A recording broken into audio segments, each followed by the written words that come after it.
In the previous video, we did a very simple example of solving a system of two linear equations by the elimination method.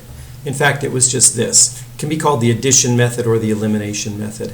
In this case, we had the coefficients of the y's were opposites of each other. This was a 1 and this was a negative 1, so that when we add the equation together, the y's canceled out. Well, that's not always going to be the case, so we're going to need to make it be the case. So here's the recipe that will work for any system of two equations. Solving a system by the addition or the elimination method. Notice that if we added these two equations together, none of the x's would not drop out and the y's would not drop out. So we start off by writing the equations both in this same form, ax plus by equals c. But this is already done for us. I'll just say done. It's given. It was given to us in that form. Now we need to multiply one or both of the equations by a real number so that the x's or y's will cancel out, so that their coefficients are opposites. I'll give you, a crazy example. We could multiply the top equation by 25, and that would give us 100x here. And then multiply the bottom one by negative 50, and that would give us a negative 100x. That would work. But let's kind of look at the lowest numbers we could do, that we could use.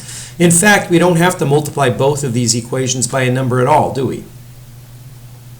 We only need to choose one of them. And we can either eliminate the x or we can eliminate the y's. And it's interesting, you could, if you wanted to, if you really loved fractions, you could multiply the first equation by what to eliminate the x's? If I wanted a negative 2x here, I'd have to divide 4 by 2. So it'd be like multiplying it by a half, but I need to make it negative so they have opposite signs.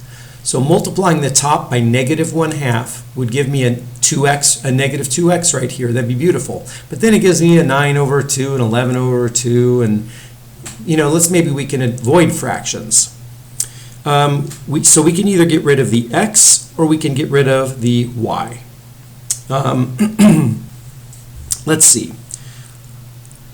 Any preferences? I think I will multiply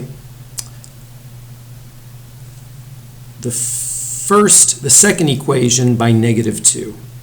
Right? If I multiply this equation by negative 2, that'll give me a negative 4x, and our x's will go away when we add. So I'm going to say multiply equation number 2 by negative 2. So what that gives us, it gives us a new equation number 2. It gives us negative 4x plus 6y equals positive 14. Correct? Let me double check that.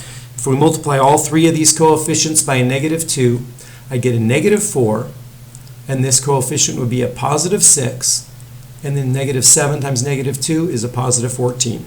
And then I'll write equation number 1 underneath it. It doesn't matter which one's on top and which one's on the bottom. We don't need to make any changes to equation number 1. 4x minus 9y equals negative 11. Notice when we add them together, we're going to eliminate the x's. They add to 0. Okay, so let's add the equations. 6y minus 9y is negative 3y. 14 minus 11 is 3. So now we're going to solve the equation in one variable, which means divide by negative 3 both sides. And we get y equals negative 1. That's half of our solution. And then just like with the substitution method, we just go do a back substitute to figure out what the missing variable is, the x variable. So in equation number 1, we would get 4x minus 9 times negative 1 equals negative 11. This is equation number 1 from above, but I replaced the y with negative 1. And that would give us 4x plus 9 equals negative 11. And subtract 9. from both sides to get 4x equals negative 20. Oops, sorry about that. Here's substituting into equation number 1, simplifying it, and we get 4x equals negative 20, which means x equals, dividing by 4, negative 5. So we think the solution is, and I'll go ahead and write it down, negative 5, negative 1. I want to go be really safe and plug it into equation number 2 just to make sure. I used equation number 1 to figure out what x was. So let's make sure that our solution works in equation number 2. 2x minus 3y, 2x minus 3y equals negative 7. So this is equation number 2 with x equals negative 5 plugged in and y equals negative 1 plugged in. Let me double check that. 2x minus 3y equals negative 7. 2x minus 3y equals negative 7. So it's a question mark. If it works, we know our solution is correct. Negative 10 plus 3 equals negative 7. And that, in fact, is true. So we know that our solution is negative 5, negative 1. And what that means, graphically speaking, is if you graphed both of these lines in the xy plane, the one single point they'd have in common, the point where they intersect, would be negative 5, comma, negative 1. All right, let's do one more in this video. Let's use the addition method or the elimination method to solve this system of equations. And let's see, one way we could do it is eliminate the x.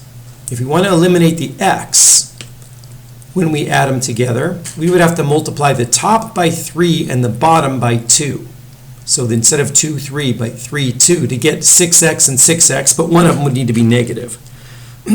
So we could multiply by negative 3 here and positive 2. This one already has opposite signs. I like that. So I think I'm going to use that. I'm going to eliminate the y.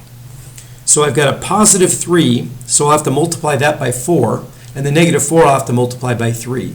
So I'm going to do times 4 and times 3. And that'll give us a positive 12y and a negative 12y. So equation number 1 becomes, after we multiply it by 4, 8x plus 12y is 32. This is equivalent to equation number 1, because all we did is multiply both sides by 4. Equation number 2, we're going to multiply by 3. So 9x minus 12y equals negative 15. All right, we're all set up now. All we have to do is add together, and notice that the y's are going to cancel out. So on the left, we get 17x. On the right, we get 17. So x is equal to 1. Okay, so if x is equal to 1, let's choose equation number 1 and plug in x equal 1 and find out what y is. So that means 2 plus 3y equals 8. I didn't put in the times 1 because 2 times 1 is 2, but really there's a 1 there. So that means that 3y is equal to, if you subtract 2 from both sides, we get 6. Y equals 2, because we divide both sides by 3. Now I'm going to go ahead and look at equation number 2. This is equation 1. This will be equation 2, just to verify we didn't make any arithmetic mistakes. So 3 times x, which is a 1, minus 4 times y, which is 2, equals negative 5, and that's a question mark. We're verifying this. 3 minus 8 equals negative 5. Indeed it does. So our solution is the ordered pair x. Oops. X is 1 and y is 2.